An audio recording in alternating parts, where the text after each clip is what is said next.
Desde los estudios de NTC, la red independiente presenta Noticias 1. Aquí está.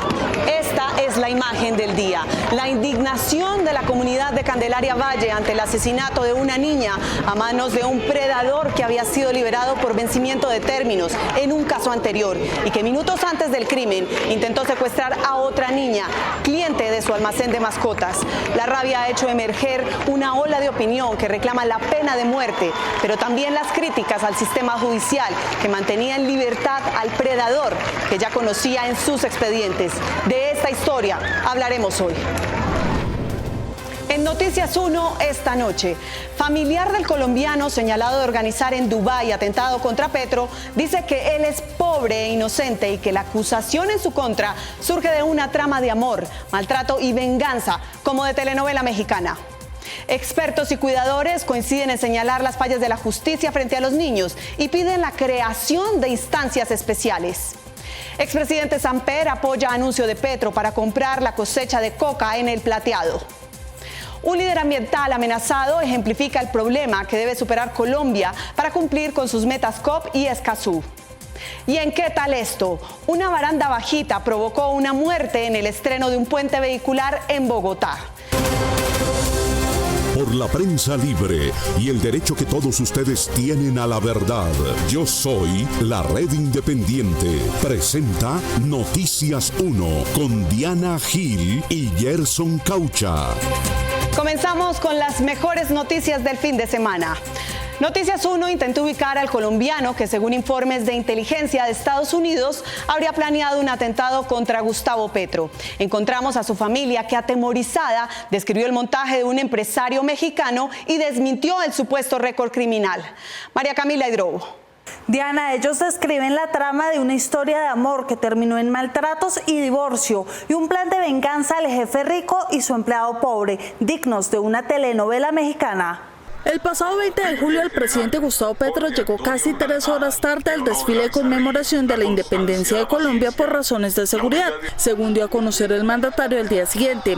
2 meses más tarde, el jefe de Estado reveló más detalles de este plan. Compraron 2 volquetas y la idea que tienen es llenarla de dinamita y explosivos y con información interna de mis rutinas hacerle volar la volqueta a mi paso.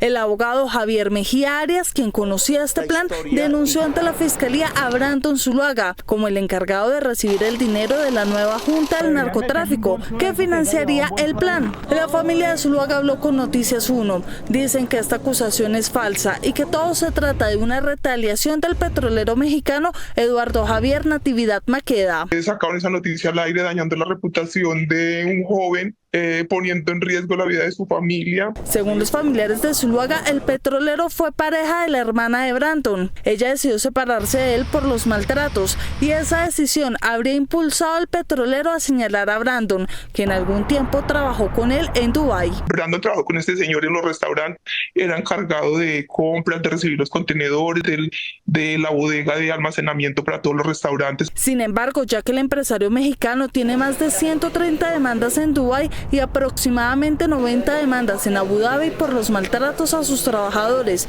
y no puede entrar a Dubái, determinó irse junto a sus hijas, Brandon y su hermana, a Indonesia y allí supuestamente, según el mexicano, se aprovechó de su hija mayor. Es una hermana del señor Eduardo Natividad, la que aparece en esa foto. Y ella tiene 27 años, creo, más o menos. El petrolero mexicano, según la familia de su expareja, los acosa aún. Me hizo salir de la casa, metió unos sicarios hasta la casa. Y antes de divulgar la presunta noticia falsa, también amenazó a otro extrabajador. Por no pagarle un dinero que el muchacho le estaba cobrando, dijo que le iba a mandar a poner droga en su apartamento. Actualmente el joven no tiene ningún proceso judicial abierto. Sin embargo, ni él ni su familia han podido volver a vivir tranquilos. Para cualquier cosa que le pase a mi familia, cualquier miembro de mi familia, lo hago a él totalmente responsable. Una manifestación que había sido convocada con base en la tergiversación de un concepto sobre la supersalud, sobre la sexualidad de los niños, se convirtió en una multitudinaria con motivo de la indignación nacional por el asesinato de Sofía Delgado.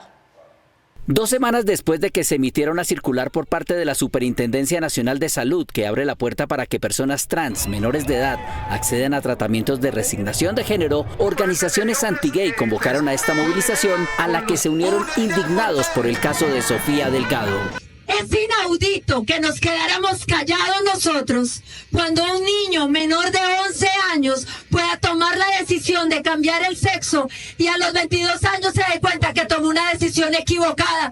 ¿Quién va a remediar ese gran mal que se le hace a un niño? Los asistentes a la marcha por la carrera séptima, que luego llegaron a la Plaza de Bolívar de Bogotá con pancartas, pidieron respeto por la niñez. Hoy caminamos por los niños de Colombia. Hoy le pedimos al superintendente de salud que se ocupe de la institución, que garantice los derechos de los colombianos, sus medicamentos, sus tratamientos, su atención médica, pero que con los niños no se metan. El superintendente de salud, Luis Carlos Leal, desmintió, según él, la desinformación que se dio por la circular. No inventa ni autoriza ningún tipo de procedimientos, tanto quirúrgicos como químicos, para nadie, y menos obviamente para niños, niñas y adolescentes. Asistentes a la protesta exigieron respuesta clara del gobierno en las políticas de los derechos de los niños y anunciaron una nueva jornada. El expresidente Ernesto Samper, que en su momento propuso la compra de la cosecha cocalera del país y fue entonces apoyado por el presidente francés Jacques Chirac, apoya la hecha por Petro de comprar la cosecha del Plateado y propone complementos. Gustavo.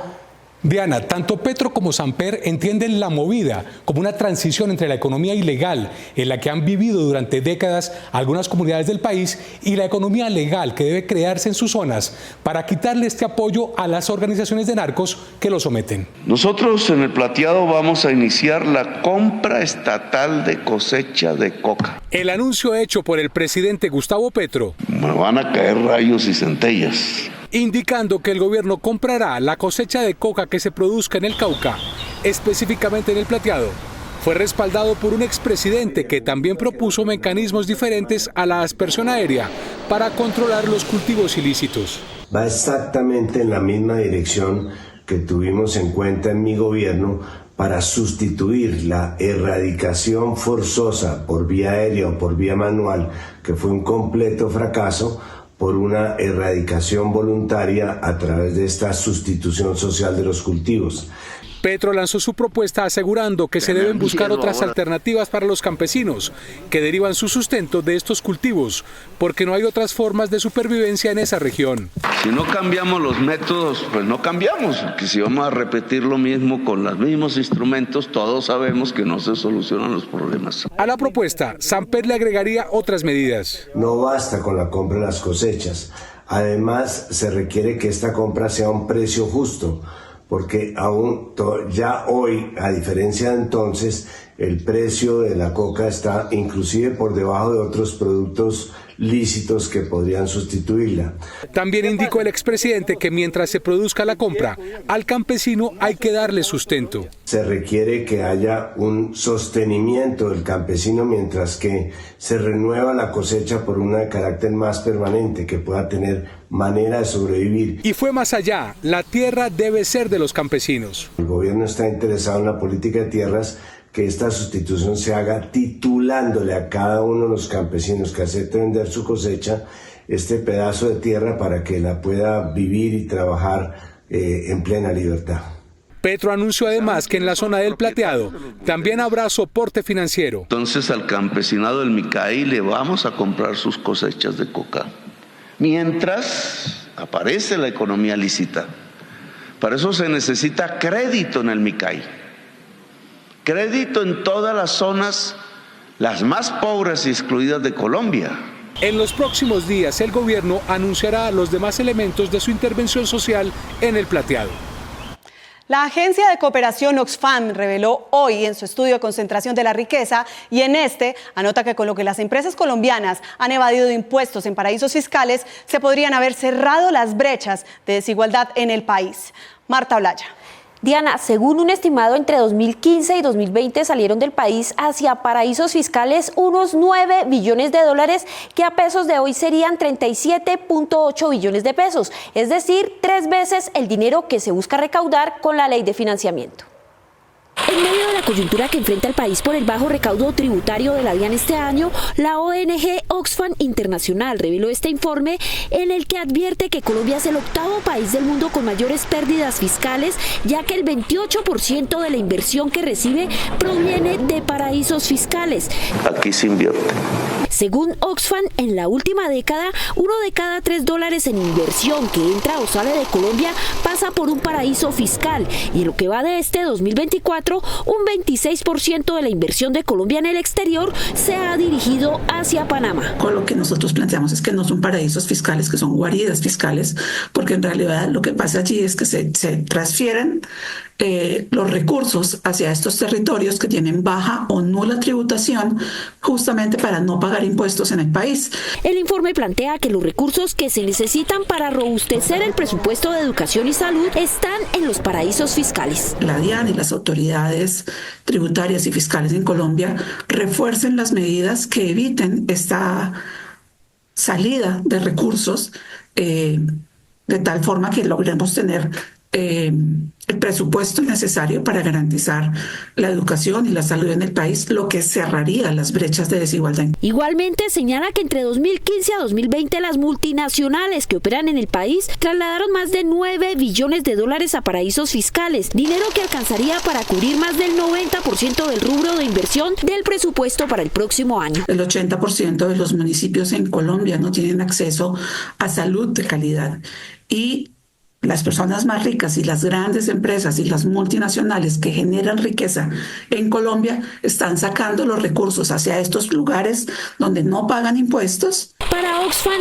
es importante endurecer las medidas contra la evasión de impuestos, además de actualizar la lista de paraísos fiscales. Creo que es necesario que se revise y se actualice la lista de paraísos fiscales que tiene Colombia y que sea más rigurosa en esa definición, porque no es solo que no se cruza información, sino que además realmente las empresas tengan una actividad económica real en estos territorios. Reforzar los mecanismos antievasión y aumentar los impuestos al 1% de la población más rica para reducir las brechas de desigualdad son algunas de las observaciones de la ONG que coinciden con las propuestas del gobierno.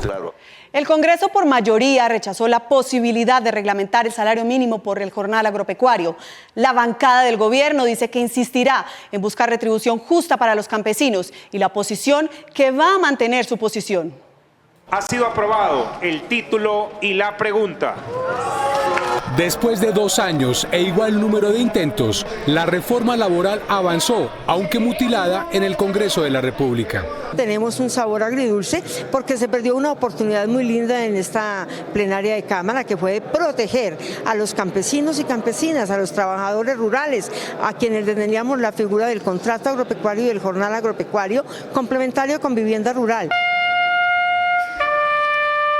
Las mayorías en la Cámara no respaldaron la propuesta del contrato agropecuario, que buscaba formalizar a los trabajadores agrarios, en donde se estima que 1.700.000 personas no tienen garantías laborales. En el país, solo en 5 departamentos se paga en el campo un promedio de salario mínimo. El resto del país está por debajo. 7 departamentos están entre el 60 y el 80 de un salario mínimo. Y esto no es justo, porque un trato diferencial no es pagarle menos al campo. La bancada de gobierno criticó a sus colegas de la oposición al recordar cuánto devengan los congresistas y el mínimo que se pedía para formalizar al campesinado. Que los partidos de la oposición, especial el Centro Democrático, está en contra de los campesinos. Personas que se ganan 44 millones de pesos son tan miserables que son capaces de negarle un salario mínimo a un campesino, a la gente más empobrecida de este país. La respuesta no se hizo esperar desde el Centro Democrático. Esa expresión miserable es muy dada de un entorno propio de quien lo pronuncia. Yo simplemente quiero expresarle que esta reforma laboral es una reforma laboral populista. Desde el Pacto Histórico ya se advierte que para los debates venideros en el Senado se insistirá en la inclusión de los artículos que buscan darle garantías a los campesinos. Claro que nosotros siempre vamos a insistir en fortalecer, y no solamente en fortalecer, sino en formalizar el trabajo del campo. Los campesinos y campesinas deben ser no solamente bien remunerados, sino que se les debe asegurar su vejez, su pensión para la vejez, se les debe asegurar su seguridad social y también las prestaciones. Que se pueda contratar y pagar por el tiempo efectivamente elaborado. Las organizaciones empresariales del campo estaban en desacuerdo con estos artículos de formalizar a los campesinos. La paz con la naturaleza, que es el lema de nuestra COP en Cali, empieza por otorgársela a los defensores del medio ambiente. Les traemos la historia de una de las defensoras amenazadas de Colombia, que en espera de que la COP surjan mecanismos que le permitan preservar su lucha, su ambiente y sobre todo su vida. Lo que dijeron era que me iban a volar con todo y camioneta. Esta advertencia telefónica fue el inicio de varias amenazas que recibió durante un día Jani Silva, defensora ambiental y lideresa social del Putumayo. Durante la llamada, Jani le preguntó a su agresor que cuál camioneta era, pues tiene la personal y la que le fue asignada por la UNP al esquema colectivo de la organización ADISPA de la zona de reserva campesina de la Perla Amazónica, la cual ella dirige. Me dieron el número de las placas y dijeron que la camioneta blanca. La camioneta blanca está asignada al esquema colectivo y allí andan otros directivos. Horas después, 3 hombres que se movilizaban en 2 motocicletas de alto cilindraje fueron vistos merodeando en 2 ocasiones la casa donde se encuentra la oficina de Jani en Puerto Asís. El personaje siempre se lo ha visto que ha andado armado. Entonces, también lo que pudieron detectar tanto los trabajadores como los escoltas es que el tipo andaban 2 motos grandes de alto cilindraje, 3 personajes, entre uno de ellos el señor que antes le mencioné. Desde 2016 hasta septiembre de 2024 se han registrado 248 homicidios contra defensoras y defensores ambientales en Colombia. Por su activismo en los territorios, por su defensa de los recursos naturales, de los territorios, por su protección del agua.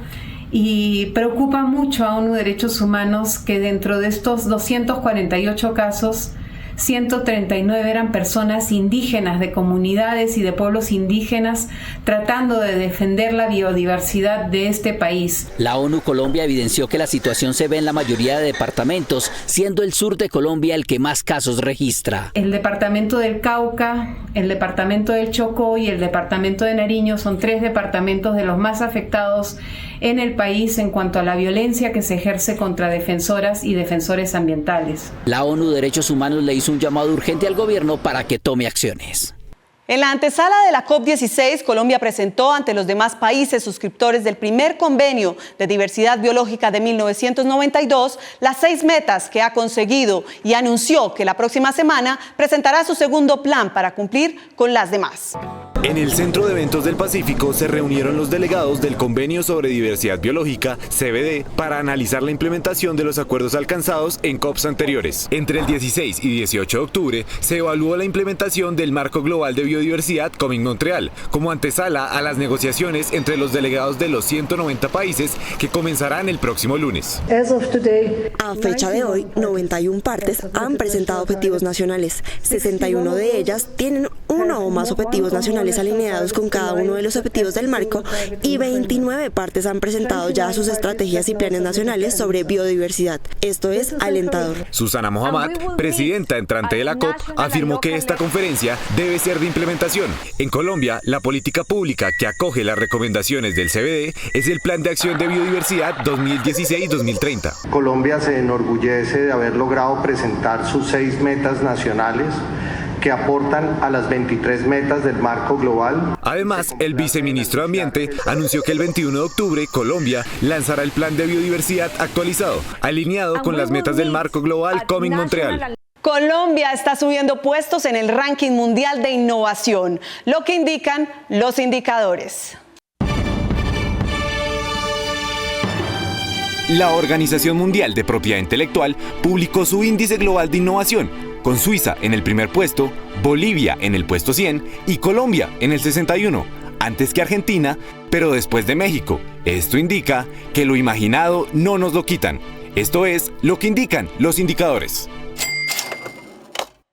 Venezuela, que en su momento llegó a producir 4 millones de barriles de petróleo por día, en plena crisis de su democracia, está volviendo a llegar a los 900.000, mientras su infraestructura petrolera hace agua y sus trabajadores sufren la persecución política del régimen. En los últimos meses, PDVSA, la petrolera estatal de Venezuela, enfrenta una crisis de infraestructura por los accidentes en sus instalaciones y otra humana, pues más de 40 trabajadores de PDVSA han sido detenidos por la Dirección General de Contrainteligencia Militar. Se han llevado de sus puestos de trabajo a no menos de 40 trabajadores de PDVSA hacia Caracas sin que los familiares sepamos el porqué. No les permiten verlos ni a sus abogados. La compañía ha registrado múltiples incendios y explosiones que, según expertos, son el resultado de la falta de mantenimiento y la poca capacitación del personal. Uno de los accidentes más graves ocurrió en el lago de Maracaibo, donde una barcaza petrolera accidentada dejó 5 muertos. Tenemos un incendio, un tanque de almacenamiento de 75.000 barriles. Nicolás Maduro insiste en que PDVSA está en un proceso de recuperación y que la producción petrolera va a alcanzar los 943.000 barriles diarios, a pesar del escepticismo de los expertos. Venezuela no ha logrado aún los 900.000 barriles, ni mucho menos el millón. Mientras las detenciones y los accidentes continúan, la falta de transparencia por parte de las autoridades sigue agravando la incertidumbre sobre el futuro de la empresa. Las familias de los detenidos, los sindicatos y los expertos exigen respuestas y soluciones en medio de esta crisis que parece lejos de resolverse. La prioridad en el acatamiento de un reglamento de propiedad horizontal está en disfrutar los espacios comunes, no en determinar lo que está prohibido hacer en ellos. La convivencia en propiedades horizontales tiene varios desafíos. Para asegurar una buena relación con los vecinos y disfrutar de un ambiente tranquilo, es fundamental seguir ciertos principios y prácticas. Respete el reglamento interno. Estas normas suelen establecer pautas sobre el uso de áreas comunes, horarios de descanso y comportamiento en general. Acate las disposiciones acordadas en asambleas y participe en ellas para expresar sus opiniones y sugerencias. Cuide y mantenga limpios los espacios compartidos como pasillos, jardines y áreas recreativas, pero sobre todo disfrútelos. No ocupe áreas comunes con objetos personales sin permiso y asegúrese de seguir las normas sobre el uso de estas zonas. Mantenga el ruido al mínimo, especialmente en horas de descanso. Esto incluye música alta, fiestas o cualquier actividad que pueda perturbar a los vecinos. Pague las cuotas de mantenimiento a tiempo, asegurando que el edificio funcione adecuadamente. Una buena convivencia mejora la salud mental y la calidad de su entorno. Es hora de examinar su pecho en busca de manifestaciones cancerígenas. Descubrirlas a tiempo es la clave para sobrevivir al tratamiento. Una de cada 6 muertes por cáncer tiene como víctima a una mujer con cáncer de mama. En Colombia sigue siendo el cáncer más frecuente entre las mujeres. En 2022 se registraron 7.346 nuevos casos, lo que representa un incremento del 15% frente al año anterior. La Fundación Avon para las Mujeres recomienda 3 pasos fundamentales para salvar vidas. Una vez al año asistir a un chequeo médico integral, realizarse una mamografía cada 2 años a partir de los 50 y hacer autoexploración mamaria una vez al mes desde los 20 años. El mayor reto de la biónica, que es la conexión funcional entre órganos y máquinas, es la ejecución de las funciones cerebrales. Un ingeniero colombiano abrió esta frontera. Un ingeniero colombiano desarrolló un dispositivo que le permite a las personas con pérdida de movilidad manipular dispositivos por medio de sensores neuronales, que les permite generar señales que la IA traduce en movimientos. Fue diseñar un algoritmo que fuera sujeto dependiente. Por sujeto dependiente quiero decir que cada algoritmo está calibrado con respecto a cada persona y no asumiendo que todos pasen el mismo fenómeno de ruido. Por medio de la inteligencia artificial se pueden detectar los patrones de comportamiento de una persona con pérdida de movilidad. Este sistema, que usa algoritmos para conectar los patrones cerebrales de la persona, permite identificar las intenciones de la persona, generando así una conectividad entre la persona y la máquina que quiere controlar. Entonces, en este caso la decidimos medir a través de señales eléctricas. Entonces, para resumir, nosotros utilizamos señales de electroencefalografía. Aunque anteriormente se han utilizado modelos para detectar la actividad neuronal, este proyecto usa los algoritmos generados por la IA de Deep Learning o aprendizaje profundo, para que las redes neuronales generen señales que la máquina puede convertir desde el movimiento de una silla de ruedas y hasta actividades más complejas. Si hubiera mayor acceso de las colombianas a las mamografías, el cáncer de seno dejaría menos víctimas mortales en Colombia.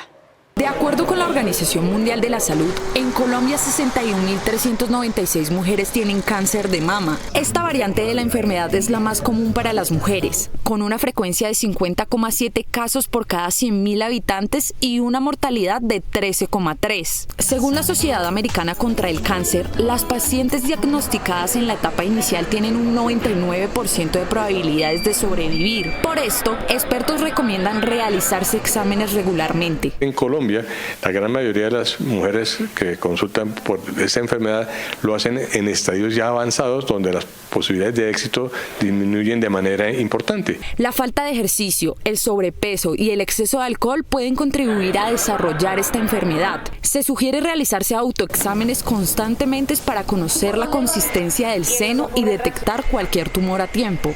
Ir al examen clínico del seno, que es importante, y la mamografía a las mujeres entre los 40 y los 69 años, saber que tienen derecho a una mamografía bianual, que es completamente gratuita. Sin embargo, el oncólogo Carlos Castro asegura que menos del 50% de las colombianas entre los 50 y 69 años se realizan una mamografía.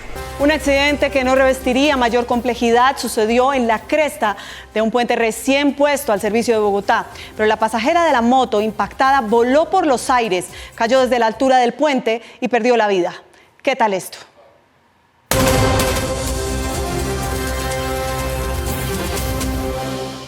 El 15 de octubre, una mujer perdió la vida tras caer desde un puente nuevo que el Instituto de Desarrollo Urbano IDU había puesto en servicio el pasado 8 de octubre. Poner en funcionamiento, así sea parcialmente, las obras. Según los primeros informes, un taxi invadió el carril contrario impactando una motocicleta y provocando que la víctima, quien viajaba como parrillera, cayera al vacío, hecho que ha generado críticas hacia la seguridad y las condiciones del puente. El IDU aseguró que la estructura cumple con las normas. Con respecto a las alturas de las defensas, actualmente tenemos 1.05 metros. La norma nos dice que mínimo debería estar en 80 centímetros, estamos superando casi en 25 centímetros esta altura. Para los expertos, a pesar de que el puente cumple con las normativas vigentes en términos de altura, hay fallas en su diseño para garantizar mayor seguridad vial. Es una defensa antichoques, realmente lo que tiene este nuevo puente. Lo que debería tener es el principio pues, que se está manejando en Europa, que son las calles completas, que tiene que tener cada vía, tiene que tener pues un carril para bus, un carril vehicular y pues no necesariamente la ciclovía, pero sí un sendero peatonal, el cual pues no está demarcado y pues no hay un barandal para este sendero, no le existe. ¿Qué puede pasar? Digamos, se puede estrellar un carro también y por el parabrisas puede salir volando el conductor. Mientras que también resaltan la importancia de la auditoría independiente de seguridad vial. El puente estaría cumpliendo con las normas de construcción, pero de alguna manera no se está teniendo un espíritu de prevención adicional para reducir los riesgos de seguridad vial. Es decir, puede que el famoso muro estuviera cumpliendo con las disposiciones de la norma en términos de altura, pero hizo falta una mejor disposición de una auditoría de seguridad vial. Tras el incidente, el IDU emitió un comunicado en el que aseguran que el puente fue habilitado cumpliendo todas las normativas vigentes, tanto en señalización como en la altura de las barreras de concreto. Primero, sí cumplimos con la normatividad establecida en el Ministerio de Transporte y en el INVIAS. Después del incidente, el IDU aseguró que se están tomando medidas con respecto a la seguridad. Al día siguiente del accidente fuimos con Secretaría de Movilidad a revisar las condiciones de seguridad, a ver dónde podemos mejorar con señalización y con otro tipo de elementos de seguridad. Este fin de semana ya empezaremos las actividades para desarrollar el mejoramiento de esta seguridad. Pero a pesar de que esta nueva estructura cumple con las normativas mínimas, el accidente puso en evidencia la necesidad de ir más allá de los estándares y adoptar medidas preventivas que prioricen la seguridad de los ciudadanos. Nos vemos en las redes sociales y mañana domingo aquí en Noticias 1 con las mejores noticias del fin de semana. A ustedes gracias por elegir la independencia.